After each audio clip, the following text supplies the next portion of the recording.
तो दोस्तों, आज की वीडियो में हम बात करने वाले हैं प्रिंस ऑफ पर्शिया की।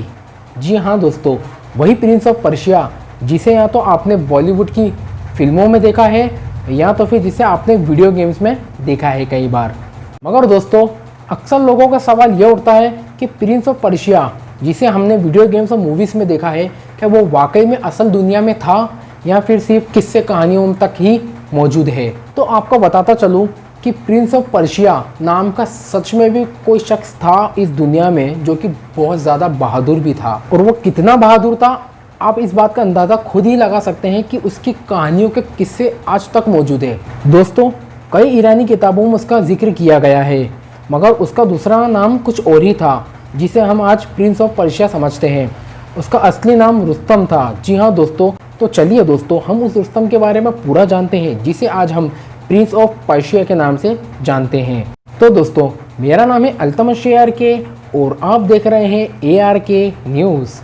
दोस्तों, प्रिंस ऑफ पर्शिया में बताया गया शख्स का असल और पूरा नाम रुस्तम फर्रुखजाद था और रुस्तम फर्रुखजाद का जन्म आज से 1450 साल पहले हुआ था। दोस्तों, वैसे तो रुस्तम के जन्म के बारे में सही किसी जगह नहीं लिखा हुआ मिल पाया है, मगर उसका अंदाज़ा हम इस बात से ज़रूर लगा सकते हैं कि जब रुस्तम फर्रुखजाद था वो वक्त इस्लाम के आखिरी पैगंबर मोहम्मद सल्लल्लाहु अलैहि वसल्लम का ज़माना था और पैगंबर मोहम्मद सल्लल्लाहु अलैहि वसल्लम आज से 1400 साल पहले अरब में लोगों को इस्लाम को दावत दे रहे थे। उनमें जिन जिन बादशाहों को पैगंबर मोहम्मद सल्लल्लाहु अलैहि वसल्लम ने इस्लाम की दावत दी थी, उन्हीं में से रुस्तम का बादशाह खुसरो परवेज़ भी था, जिसे पैगंबर मोहम्मद सल्लल्लाहु अलैहि वसल्लम ने दीन इस्लाम की दावत के लिए एक खत भी भेजा था, मगर उस बादशाह ने उसे फाड़ कर फेंक दिया था और उनकी दावत कबूल करने से मना कर दिया था। खुसरो परवेज़, जो कि रुस्तम का भी बादशाह कहलाता था। खुसरो परवेज़ ईरान में मौजूद साशानी सल्तनत का बादशाह था और रुस्तम उसी बादशाह के साए में रह रहा था। रुस्तम यानी प्रिंस ऑफ पर्शिया उस बादशाह खुसरो परवेज़ का बहुत खास और सबसे बहादुर सिपाही की तरह था। खुसरो परवेज़ बादशाह रुस्तम से इतना ज़्यादा खुश रहता था कि बदले में उसने रुस्तम को अजरबैजान और खुरासान का हिस्सा दे दिया था, रुस्तम की बहादुरी की वजह से। क्योंकि रुस्तम इतना ज़्यादा बहादुर था कि जब वो किसी भी जंग में जाता था तो ऐसा होता ही नहीं था कि रुस्तम उस जंग में जाए और वो बादशाह वो जंग हार जाए। कई जंग जीतने के बाद रुस्तम की बहादुरी के किस्से मिडिल ईस्ट को पार करते हुए रोमन साम्राज्य तक फैल चुके थे। रुस्तम यानी प्रिंस ऑफ पर्शिया इतना ज़्यादा बहादुर था कि कई जंग में लड़ाके उसका नाम सुनकर ही भाग जाया करते थे।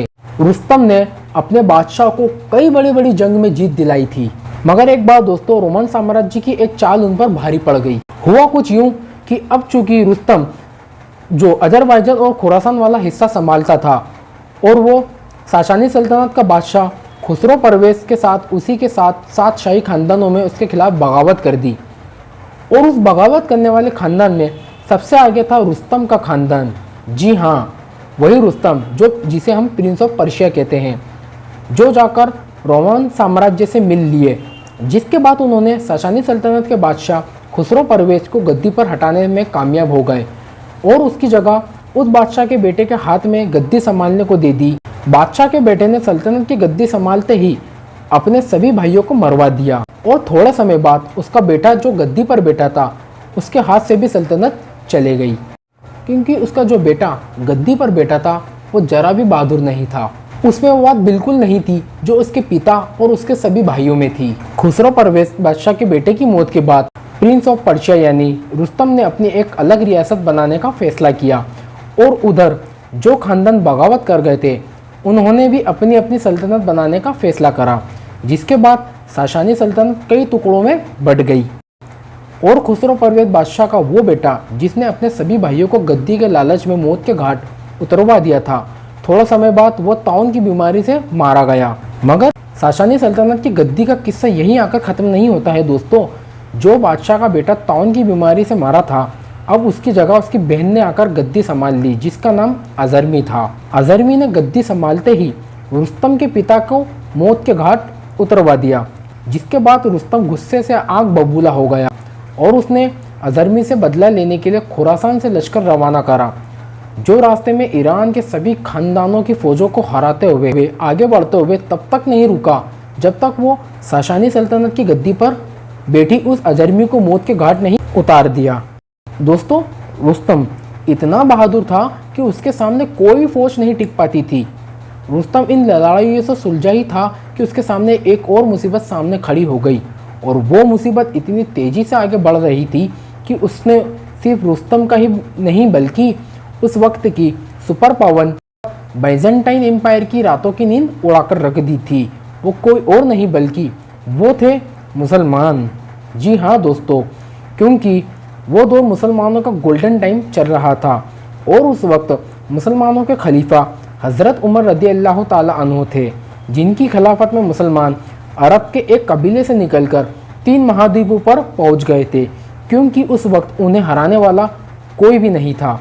और इसीलिए यह बात जब रुस्तम को पता चली तो उसने अकेले ना लड़ते हुए उस वक्त खुरासान, अज़रबैजान और ईरान और उसके आसपास मौजूद तमाम छोटी बड़ी रियासतों को, सल्तनतों को मुसलमानों के खिलाफ एक करने में लगा दिया। और काफ़ी तैयारी के बाद रुस्तम की अगुवाई में वो सेना मुसलमानों से जंग के लिए निकल पड़ी।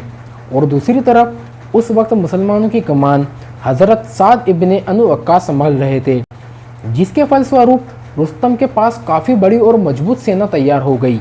हालांकि मुसलमान भी उस वक्त काफ़ी उरूज पर थे, जिसके परिणाम स्वरूप उस जंग में रुस्तम हिलाल बिन अल कमान नाम के शख्स द्वारा मारा गया। उस रुस्तम के मारते ही वो पूरी जंग का रुख ही बदल गया और कुछ समय से मुसलमान एक तरफा उस जंग को जीत गए। अगर आप इस बारे में किताबों में ढूंढेंगे तो आपको पता चलेगा कि बैटल ऑफ कतासिया के नाम से उस जंग का जिक्र किया गया है।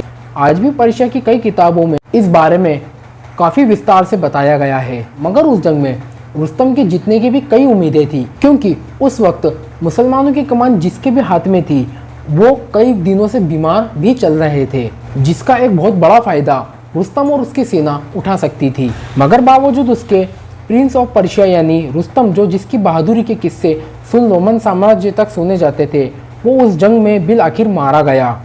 मगर उस जंग के 1400 साल बाद भी उसके किस्से आपको आज ईरान में मौजूद पारसियों की किताब में आज भी शामिल है। तो दोस्तों, ये थी कहानी उस रुस्तम की यानी प्रिंस ऑफ पर्शिया की, जिसे हमने आज हम वीडियो गेम्स में देखते हैं, या जिसको आज हॉलीवुड की कई फिल्मों में एक सुपर हीरो के तौर पर बताया गया है। तो दोस्तों, आज की वीडियो में सिर्फ इतना ही। अगर आपको ये वीडियो पसंद आया हो तो वीडियो को लाइक ज़रूर करें, और अगर आप हमारे चैनल पे नए हैं और अगर आपको नॉलेज और न्यूज़ से रिलेटेड अपडेट चाहिए या मिलते रहे तो आप हमारा चैनल सब्सक्राइब कर सकते हैं, ताकि मेरी आने वाली वीडियोस आप तक बड़ी आसानी से पहुंच सके।